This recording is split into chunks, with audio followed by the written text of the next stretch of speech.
What's going on, YouTube? Back at it with another video, and look, we got us a true crime. Nathaniel, the 11-year-old killer. Hey, this nigga just out here murdering niggas at a young age like that? Man, you gotta grow up in a crazy environment to be like that. That's wild. 11 years old and you murdering? Wow. But look, man, don't want to talk too long. I need y'all to like, comment, subscribe, turn them post notifications on. Sit back, relax. Let's get into this video. Nathaniel Abraham was just 11 years old when he found himself in the middle of one of the most controversial murder cases in the history of the United States of America. The case scandalized the country and almost everyone responded with outrage. Damn, a murder case.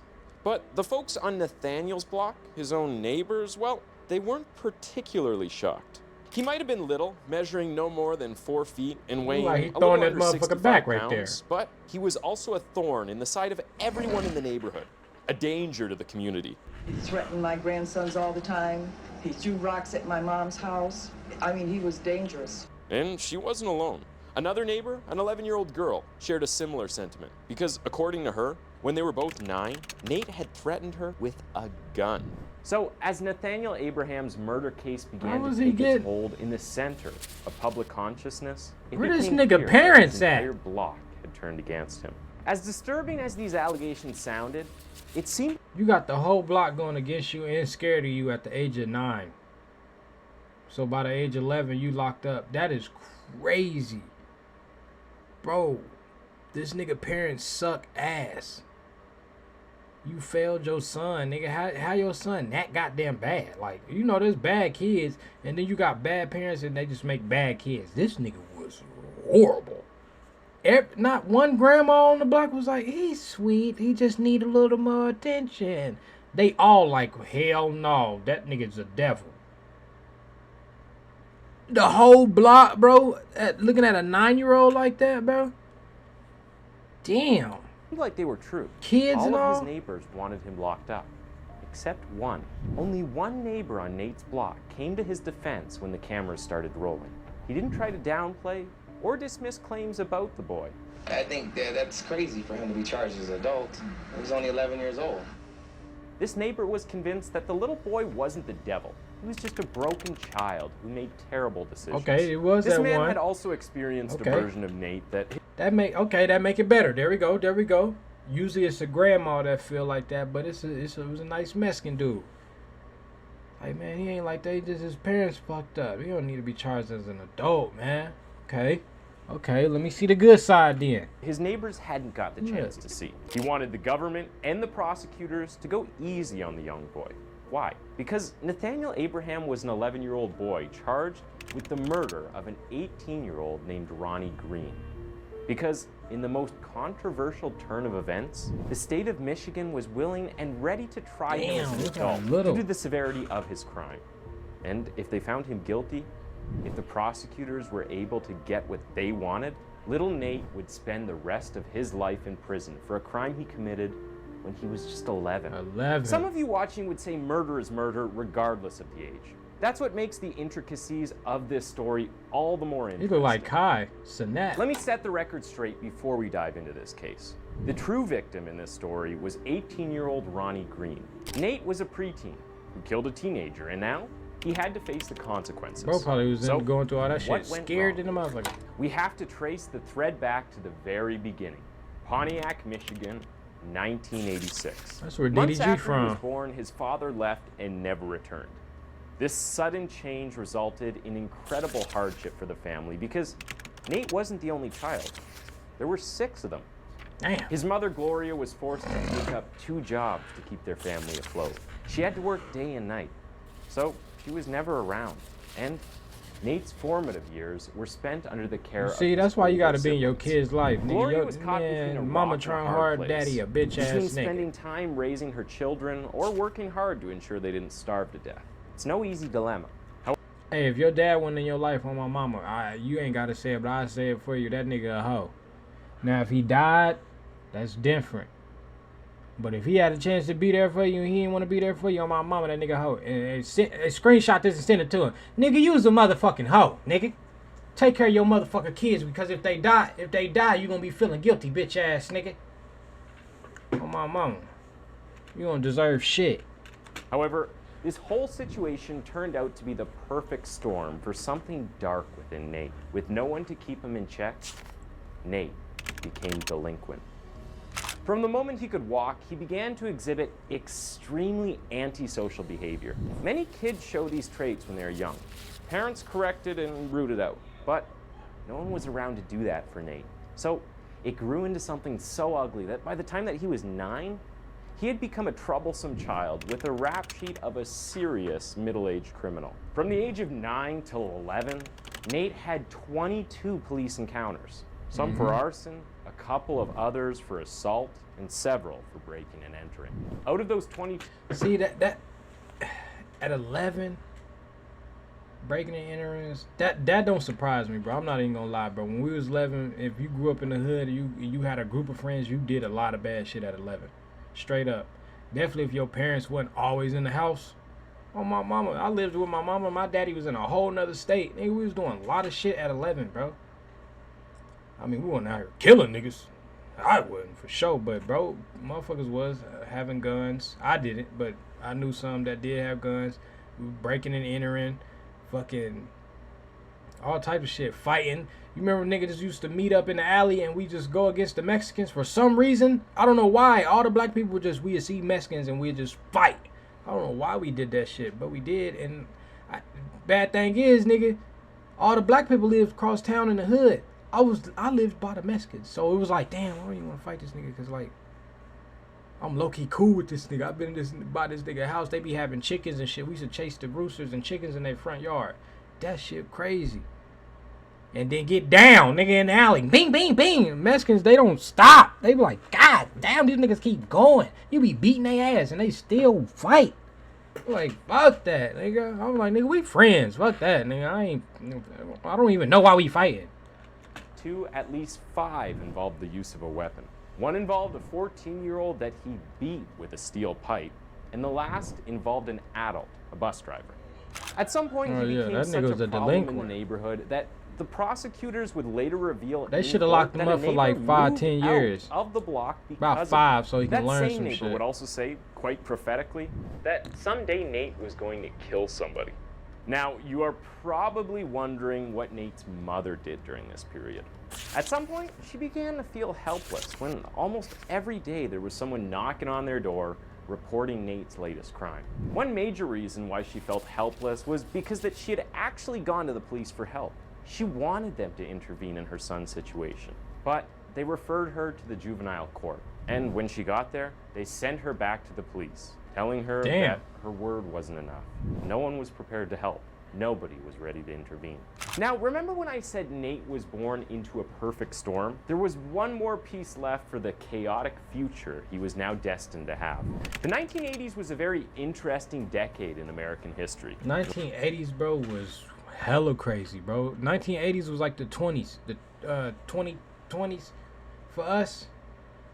Cause like when 2020 hit, nigga, the world got crazy, bro. The world got crazy as hell. That's how the 80s was, just crazy. Motherfuckers was serial killers was getting popular, but they weren't popular yet because they wasn't caught. You know what I'm saying? They was doing their thing. They was coming out, presidents and bombings and shit was happening. The new age music was coming out. Cocaine, crack. You know what I'm saying? It was just crazy to the motherfucker. And you know, I got an old soul, bro. I be feeling like that's where I'm supposed to be was in the 70s and 80s. Nigga, I love the 70s and 80s, but damn, they going through some shit. AIDS came out, right? Or was that in the 90s? No, I think that was the 80s. Yeah, cocaine cowboys and all. Ronald Reagan became president. CNN became a thing.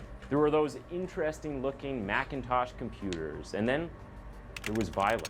Hella violence. Widespread violence in major cities like New York and Chicago.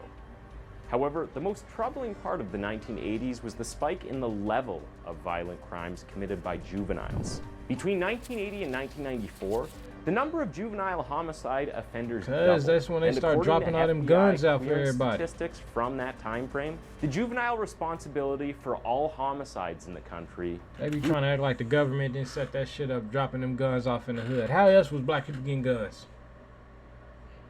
Nigga, we could barely get a motherfucking new car. You think we can go get a gun? You think I can go get a gun for everybody on the block? No, nigga, we can't. Y'all was dropping them bitches off in crates, just leaving them in random spots in the hood while everybody sleep. You dropping them off, bing, bing, bing, bing, bing, and they wake up. Oh, I just found a crate of, nigga, they got machine gun, boom. You take it back to the hood. You dropped one off in another hood. Oh, we got da da da da, and then from there on, it's boom, bam, bam, and then shit. The older, the more you go up in life, 1990s and 2000s, black people can get jobs. You know. Work at a pawn shop. You can go work here. It's nothing to get a gun. It is nothing. And there's dirty guns everywhere. Boy. Grew from 5%. But y'all started this shit. 10%. The government. The quick answer to why this was happening was the crack epidemic of the mid-1980s. In the inner cities, it had become a plague, and it wasn't long before those drugs got paired with guns and juveniles. Now, the progression from drug trade to gun violence isn't surprising. In fact, many would agree it's natural and expected. But how did kids get into the mix? Well, drug traffickers at the time found that children and teenagers made excellent recruits, better than adults. Children worked as low-level sellers, carriers, and lookouts, while working for less, taking greater risks, and escaping detention. Because at the time, no one would have guessed that an 11-year-old standing on a street corner was a drug dealer. And even when these kids got caught, their age implied innocence, and it meant that they escaped punishment. From the drug dealer's perspective, these juveniles were beyond perfect. So it wasn't long before these same juveniles... Damn, they pointing a gun at my nigga head. I know little crip cripping and cripping and crip crippers. But damn, what this mean? Like, and why you got your finger on the trigger for real? You could have just like showed it or let one of them hold it. That's wicked. I think I got a Sega cord.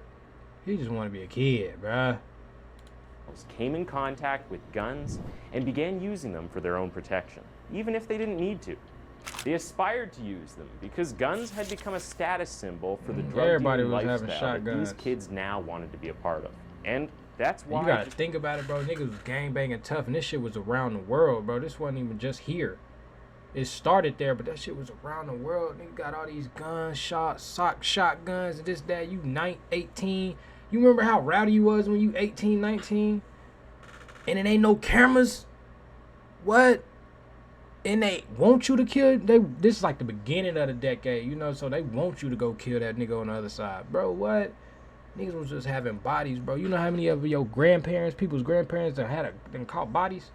And they just don't, they ain't saying nothing. I ain't told you the story yet till you get older. Yeah. A decade earlier in 1976, records showed that less than 2/3 of juvenile homicide offenders used a gun. And by 1994, 82% of juveniles used a gun in cases of homicide. This was the background of Nate's childhood.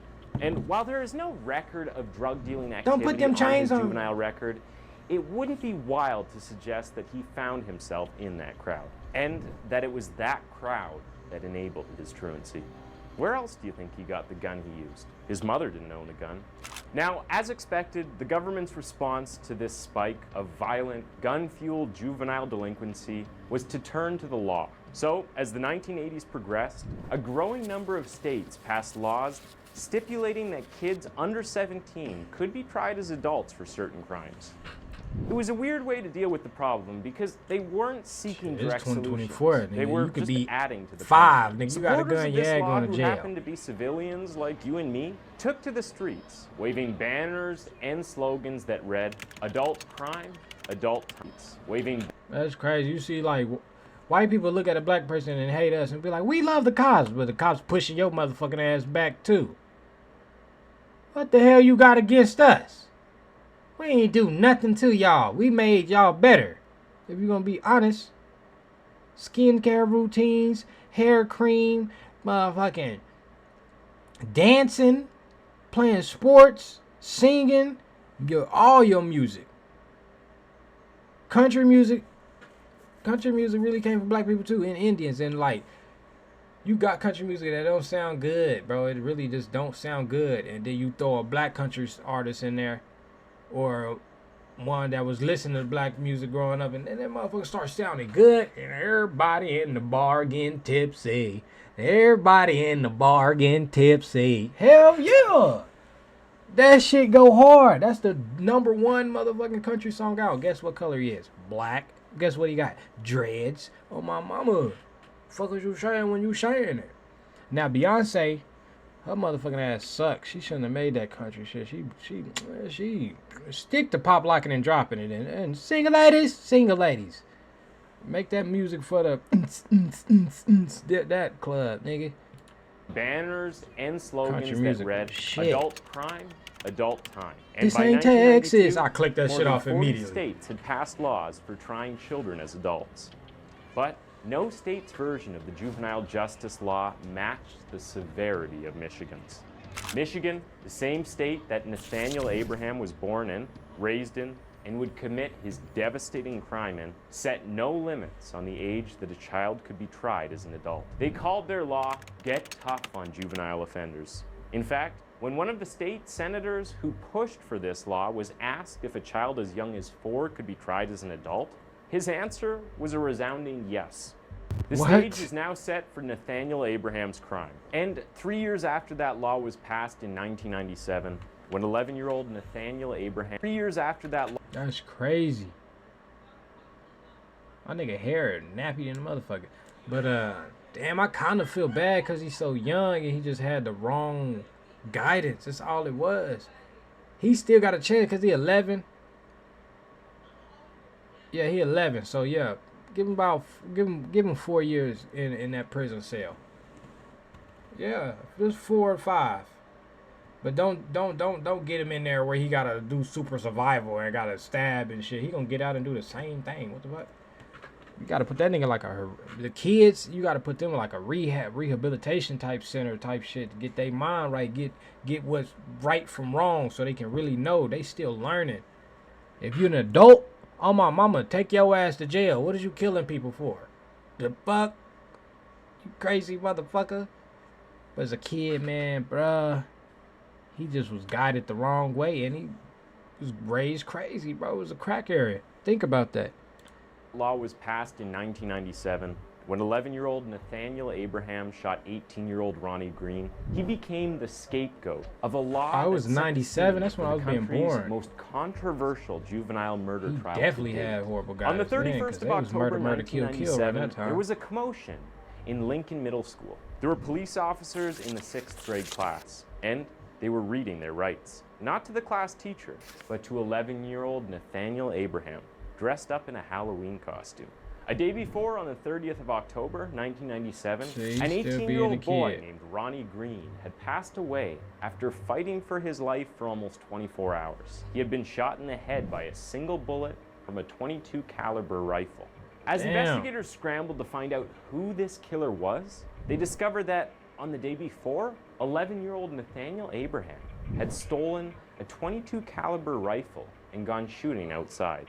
He shot at a neighbor's house first, narrowly missing the man who owned the house. And moments later, he stood in a cluster of trees about 200 feet away from a convenience store, took aim, and fired a bullet that would hit 18-year-old Ronnie Green. Oh, lock his ass up. Yeah, I get it. You was growing up delinquency and all that extra shit, but now you was out here just doing it. You got a gun, shot that motherfucker. You already going through the crazy shit in your life. You know, you already fucked up, so. But you know right from wrong at that point. Like, damn, like, you didn't even get sent on no hit, no nothing. You just went shooting at people's houses and was just like, fuck it, I'm gonna see if I can hit somebody. See if they die. Like, what? Little nigga, huh? You 11. You ain't 6, nigga. Lock his ass up. I felt bad earlier, but now that I understand he was just hunting, what the fuck? You 11 years old. Imagine you knew right from wrong at 11. Like, we all did, but we just kept doing bad shit. Your brain wasn't fully developed, but I knew. I played with a gun at 11 before. My first time holding a gun, I was like 6. So I know if I take this motherfucker and point it, pow, you're gonna die. Like, lock his ass up. And kill him roughly a day later. While Nate admitted that he was the one who shot Ronnie, he denied targeting him. Instead, he claimed that he was only aiming for light bulbs and trees. The shot that killed Ronnie Green was, by his own admission, an unfortunate error. The prosecutors weren't buying it. Despite the fact that the 11-year-old boy had never met Ronnie Green before the shooting, they were convinced that he had deliberately set out to kill someone that day. If you're wondering what fueled the prosecutor's conviction, well, they had evidence that Nate had spoken to his girlfriend, saying that he was going to kill someone on the morning of Ronnie Green's tragic demise. And that, after the shooting, he had bragged about the kill he made to his friends. With the backing of Michigan's Get Tough on Juvenile Offenders, lock his ass up. That nigga in middle school, 11, you in middle school. And I remember, like, we used to get in fights in school, and, like, it was always that one kid that pulled a little revolver out that was just tired of fighting. And I remember that nigga pulled that gun out on us, and I knew shit was real. I'm like, damn, bro. But he didn't shoot it. He just, like, we stopped, and he ran into the trees. And I was, like, right then and there, like, damn, this shit is real. Motherfucker can just kill you right now, just like that, because they feel like it. And we was all 11 years old, 11 and 12. Yeah, bro, lock his ass up. On me. That nigga was just outside. Like, I'm gonna just kill a random person. They ain't got nothing to do with nothing.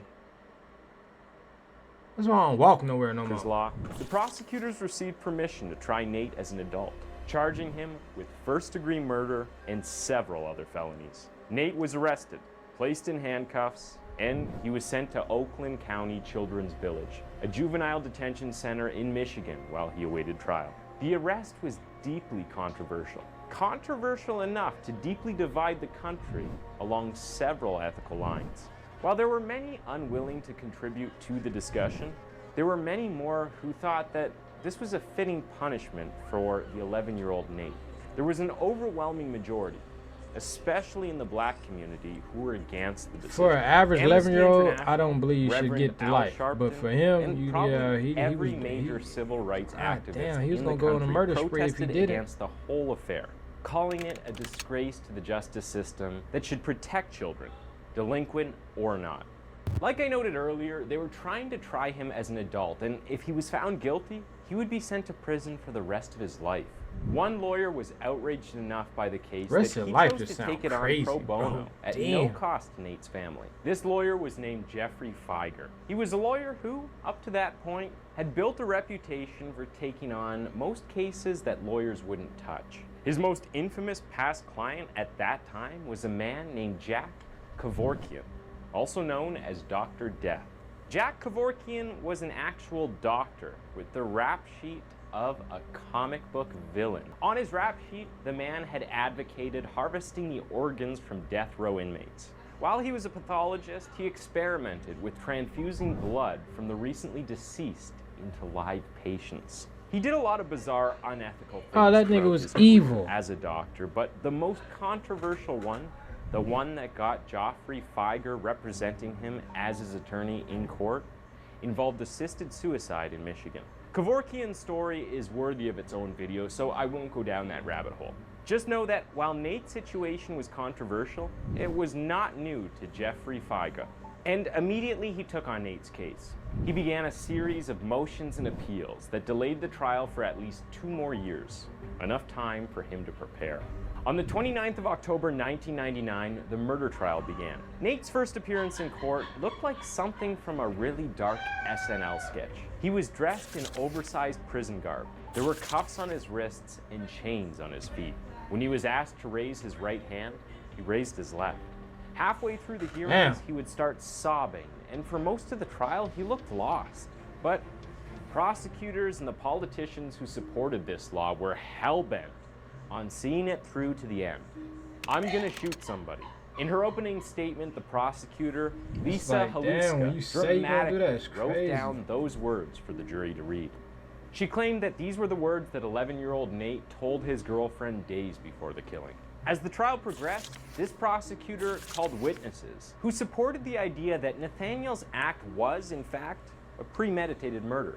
According to the witnesses, he had stolen the rusty rifle he used, then practiced target shooting at balloons and the houses of his neighbors before the fatal shooting of Ronnie Green. Later, the prosecutor would also note that Nate had told the police contradicting stories about the shooting, which, according to her, was proof that he knew what he had done and that it was wrong. When it was Joffrey Feige's turn, he argued that the shooting was an unfortunate accident.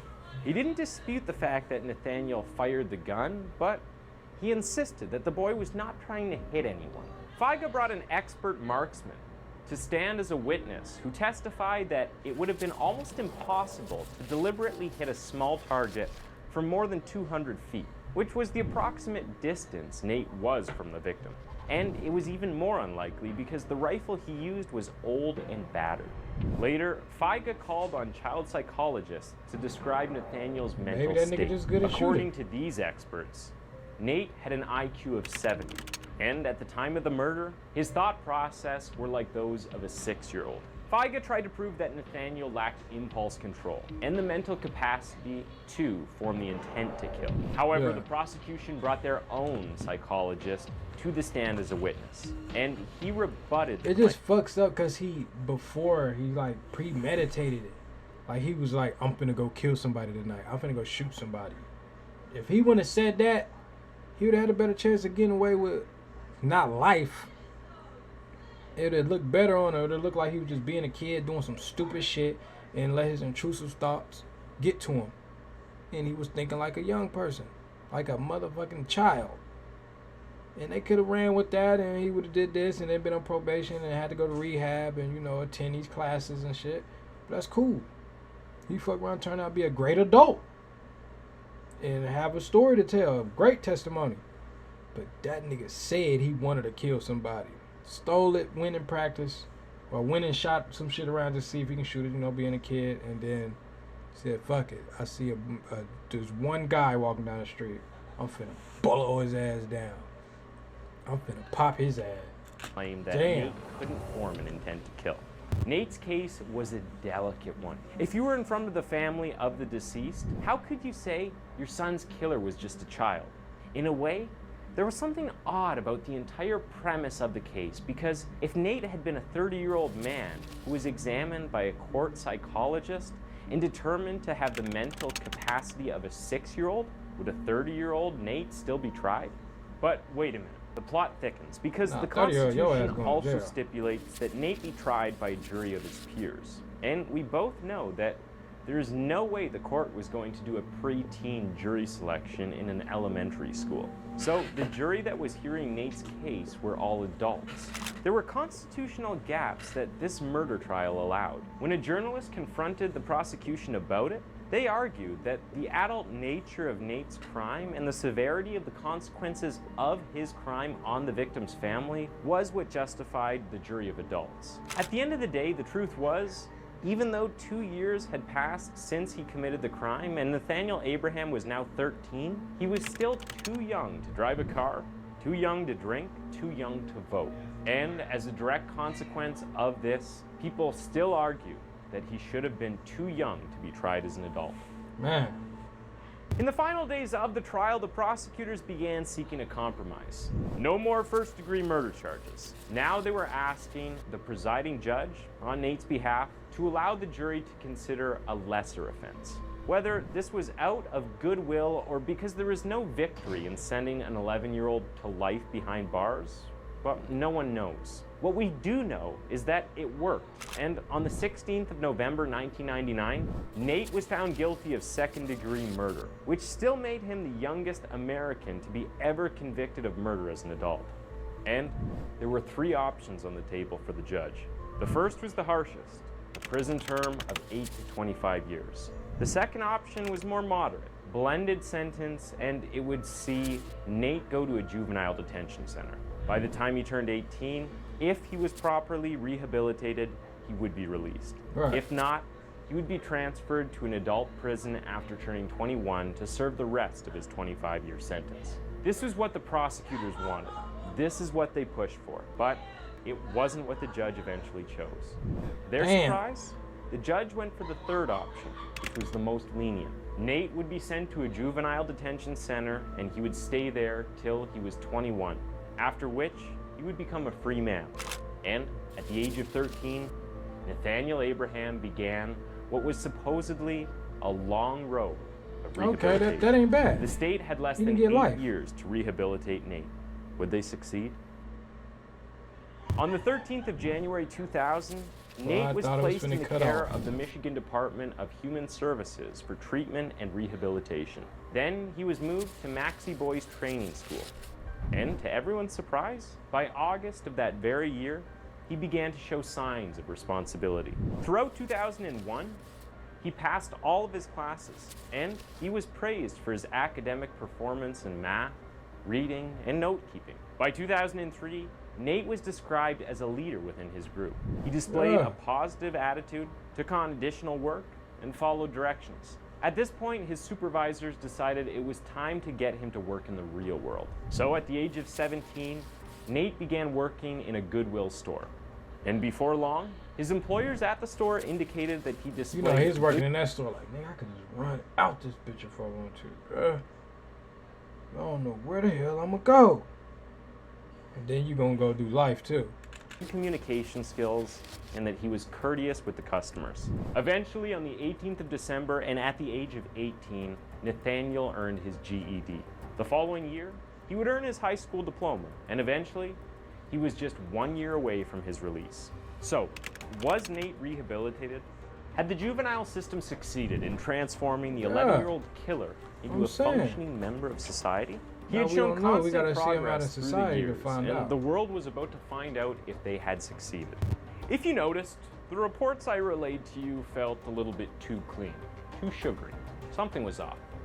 Well, you can blame me for that because I deliberately omitted some details. Nate had an anger issue. To be quite frank, he had a lot of issues.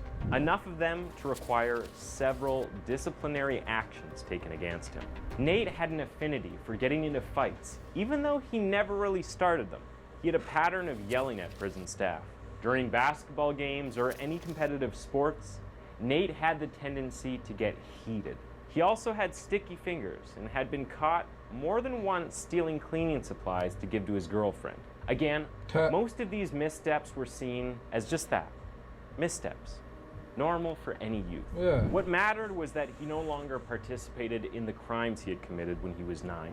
Remember, larceny, malicious destruction of property, assault and illegal entry, murder? Nathaniel Abraham hadn't killed anyone in the 8 years since the trial. So on the 18th of January 2007... Shit!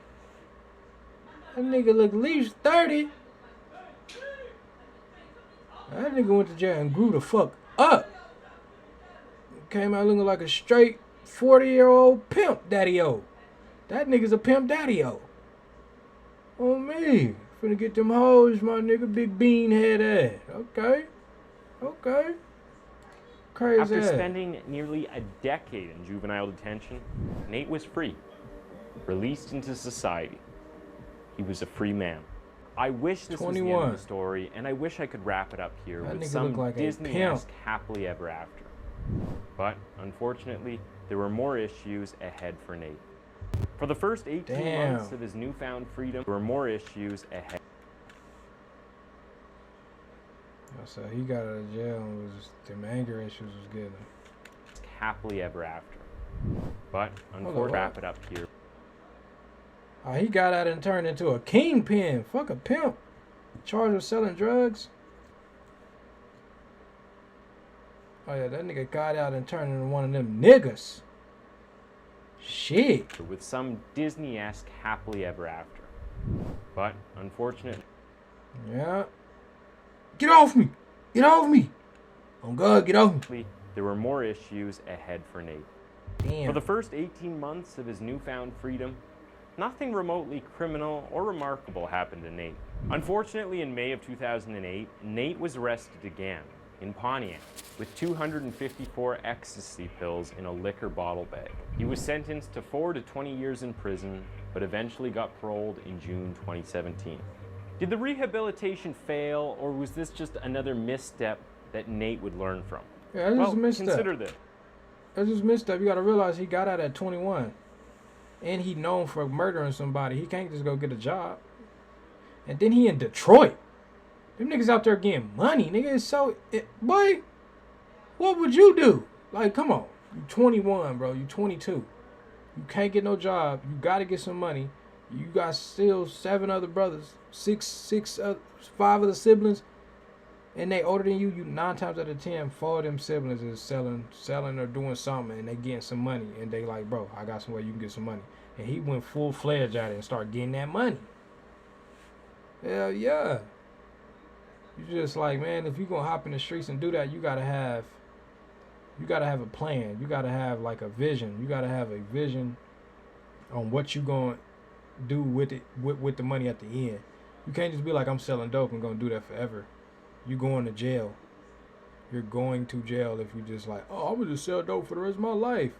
Well, you're gonna go to jail for the rest of your life too. You're going to keep going and come back out. You're going to keep going and come back out. It ain't going to be like go in and come back out fast. You're going to go in 4 years, come out. Go in 2 years, come out. Go do a little 5 bid, come out. Yeah, that's a lot of life to just be doing in there. So get that money, have a vision, and do what you do. After he was discharged from parole in July of 2018, on the 6th of August of that same year, Nate got into more trouble with the police after he exposed himself in front of a 46-year-old neighbor who had declined his offer to cut her lawn. 2 days after that incident, he struck deputies who tried to take him into custody for skipping a court appearance. He was charged with resisting and obstructing police, a felony punishable by up to 4 years in prison. Had the system failed Nate, or was this his own doing? Or better still, undoing? Nigga, that's his in own 2019, doing. Nate, who Nigga, is now crazy. 33, was handed a 6 to 40 year prison sentence for selling drugs to an undercover police officer in Farmington Hills. Before the sentence, he had pleaded guilty. Like and once you shown go remorse. to jail for selling drugs, like twice, like nigga, don't get out and sell drugs a third time, nigga. They gonna send people your way purposely. Like I'm telling you this. Like they're going to send dummies your way. You might think that nigga your friend, but whole time this nigga got some shit on his back that he got to get out of, and he just being around you just to show. They ain't gonna put him on no snitching or nothing. They just gotta hear through his phone or see through his camera, like boom. Oh, that's him right there with a whole sack of pills. Boom, now they gonna send somebody to come buy something from you, and you gonna be dumb diddy dumb. They gonna have your friend be like, hey, I got somebody that. Telling you, these niggas be snitching out here. And you gonna be looking stupid. So why would you get out a third time and sell some shit? What the fuck? You should have got out and sold some shoes or some shit. That shit go like drugs too. Everybody needs shoes. Get out and start cooking. Make a cooking business or something. Everybody gotta eat. Man. Make up a fruit juice or something. Shit. For his actions. This Sell was some probably cupcakes, the reason why smoothies. the judge had been extremely lenient when sentencing him. Because Go be a under mechanic, normal nigga. Go learn a circumstances, trade. he would have had to face another life sentence because of his frequent problems with the law. Nate wasn't alone in court on the day of his sentencing. His mother, siblings, and every relative that had been by his side since the start of his troubling journey with the law almost 20 years before was present. And when the cameras turned to his mother, when the questions about the support she had for her son came up, Gloria Abraham was unwavering. Nothing had changed on her end. I believe in my son, she said, and of course, society doesn't know his life. He will do okay. He's a strong young man.